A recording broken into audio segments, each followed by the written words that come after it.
Can't really see it, but the thermostat's down into there. There's the water neck into the engine. You can actually get a clearer view in right there if you see those two 12mm bolts. I don't know what I thought would happen there, but suffice to say, drain your coolant before you do this. Oh, it's everywhere. The water neck's off, or thermostat housing is off. So we gotta pull that hose clamp off. And before we make more of a mess, I'm gonna pop that bottom hose and just get the coolant out of there, because it was leaking anyway, because that's a scrapped together hose from junkyard parts. So this is a learn from my mistakes moment. I put that hose clamp on with the shroud off, so that screw is pointed up. I can't get to it now. Well, I'll figure that out in a second, I guess. Alright, so I've got it out. As you can see, it is extremely crusty. I might actually clean this up again and paint it. I cleaned it up the last time I had it out. But you can see on there the remains of the last paper gasket, so evidently that held up until I covered it in, water. But let's see if the thermostat fits.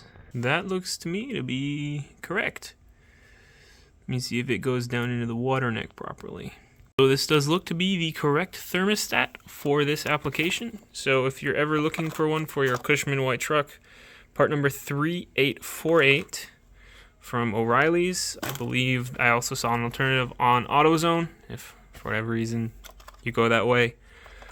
But yeah, so it does seem to be the correct part. I do have to run to the hardware store to pick up some new bolts. I have an EGR valve here to delete. So I need some shorter bolts and probably some plate, because I don't think I have any lying around. And we'll get back then. Oh, I'm probably going to eat lunch too. That's a pretty important step, right? Alright, hardware acquired. But the more important thing, burritos and a nice coffee. I didn't get steel. I think my dad has steel somewhere I could steal, so we're going to get that. First I'm going to eat these and drink that. And then maybe I'll work more. I don't know. Haven't decided yet. Okay, burrito's eaten. Time to see if the hardware I bought fits. And then time to go find some steel. I may have overestimated the length. I needed this to be... Yeah, we'll figure that out in a second. Yep, there's some here. Just save myself $25. So look at that.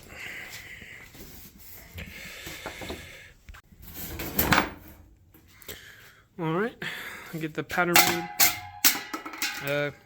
Get a pattern made, throw that in the vise, and then I guess just go from there. We're gonna cut about that shape out of it. Well, that took a surprising amount of time, probably because I suck at fabricating, but that is now drying. No, I did not prime it properly. So I guess I'm gonna figure out something else to do while that dries. As soon as I try and start filming. Anyway, it smells like rust and orange juice somehow, but I made a mess. I was waiting for something to dry. This is now blocked off. The EGR valve is gone. Good riddance. So the reason I was pulling all this apart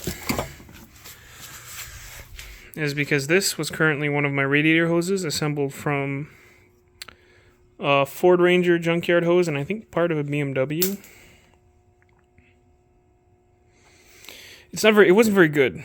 So I'm gonna go to the parts store, see if I can find better fits. Because this top one was fine. Oh, excuse me.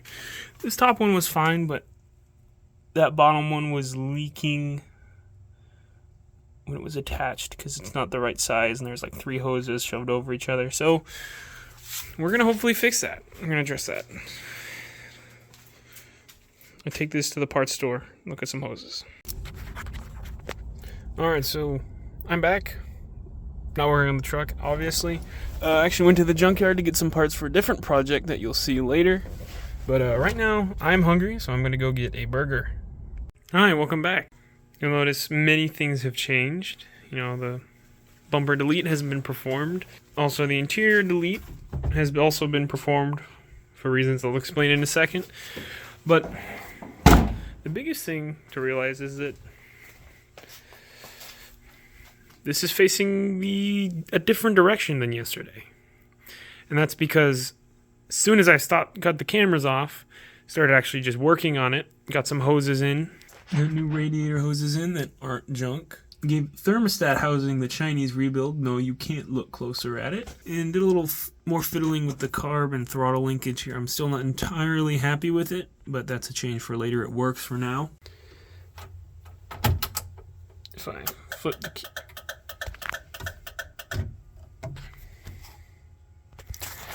Well, it was working. Well, it is reading A level. There wasn't very much fuel in it, but see, it's actually reading something now. I can't start it yet because there is no, currently, fuel line is not hooked up because this motorcycle carb is terrible. And if you leave any kind of ethanol fuel in it, even with fuel stabilizer, it will just choke up. So I'm going to add a fuel cutoff valve just because my favorite thing today is going out and spending money.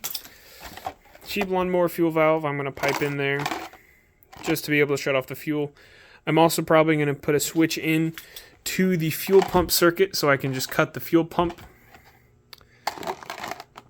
And I'll come back when I've done that. Alright, so I've got everything hooked up here. I know the clear fuel line isn't ideal, but it's going to stay for now just so I can see when there's fuel in this line here. Cutoff valve is right over here, just kind of hanging out. Probably zip tie it to something in a second. So let's see if it works.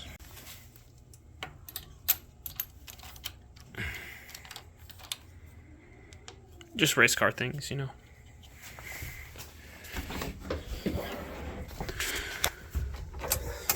Fuel right now, but if I flip this, there we go.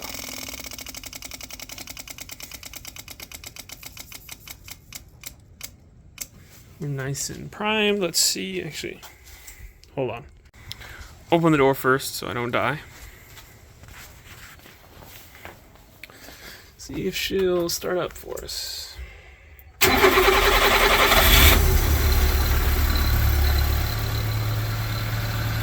There we go.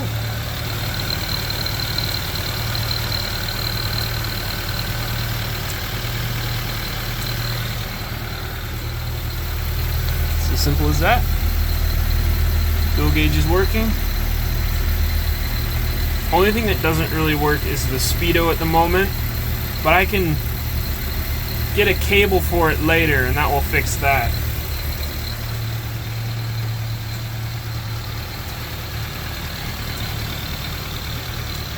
Let it warm up a little bit.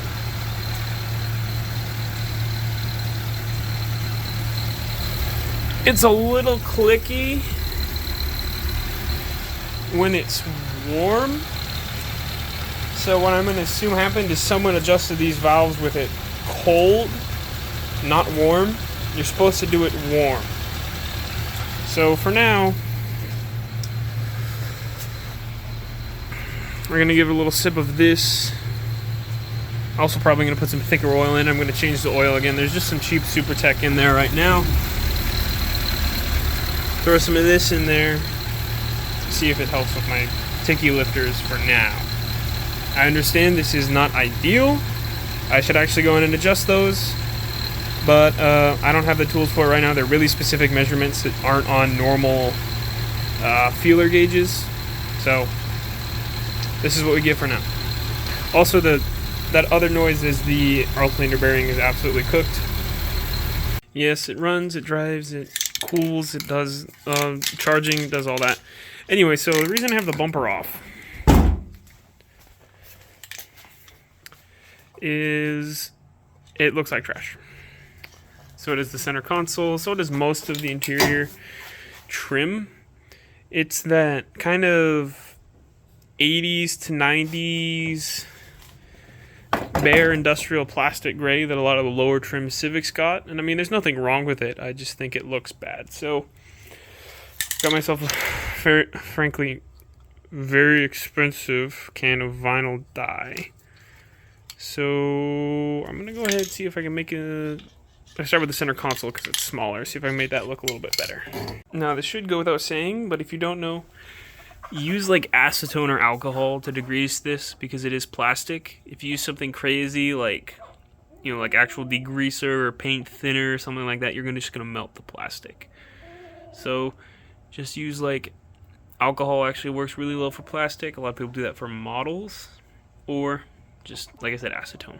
Also, normally I would blow this off with compressed air, but I've seemed to have lost the air handle for my compressor, which is unbelievable, you know, with how organized I am when I work. Another kind of small note on plastic, specifically plastic prepping for paint, is really all you're doing, especially on textured plastic like this, is knocking back that sheen. See how that's shiny right there? That needs to get knocked down a little bit more, but you see how it's dull kind of here? That's what you're looking for. That's what paint is going to stick to. If you see it's shiny, it's not going to stick to that. There's nothing for the paint to bite onto. A lot of people, when they prep, they're like, oh, there's scratches in it, it's not going to stay, it's going to show up. No, you want even small scratches. That's what gets your paint to bite and gives you good adhesion. Prep is 90% of painting, especially, well, plastic is a little bit more forgiving than painting, say, like a whole car. But knock down those parts. And another thing to be said, wipe it down before you use any kind of degreaser. Just wipe a majority of the dust off, because if you use like acetone or something, it's going to all turn into ugly, goopy goop on top of everything, and that'll be annoying. You don't want that. And really all you need for stuff like this is just your run-of-the-mill sanding sponge. It's about the right coarseness, but it's also not too crazy that it's going to leave deep gouges, just to knock back that shiny surface, give our paint a good adhesion point.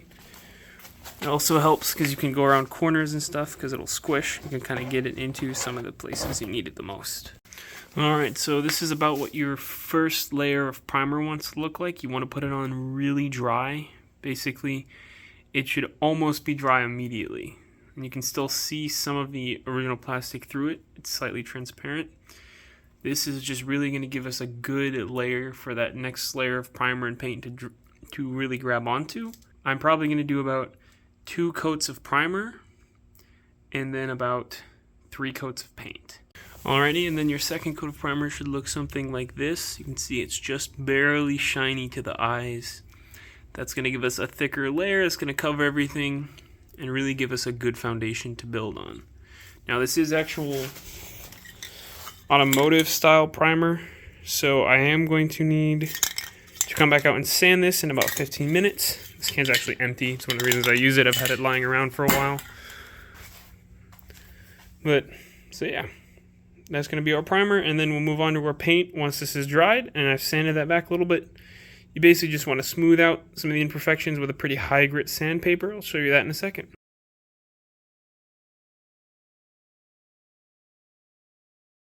It's a pretty subtle difference, but I mean, I think I like it more than the gray. So, yeah, I'm probably going to end up painting this. I'm going to pull this. I mean, I need to clean it out anyway. It's filled with probably rat poop and dirt. And eventually end up painting that as well. And getting these reupholstered probably black and gold.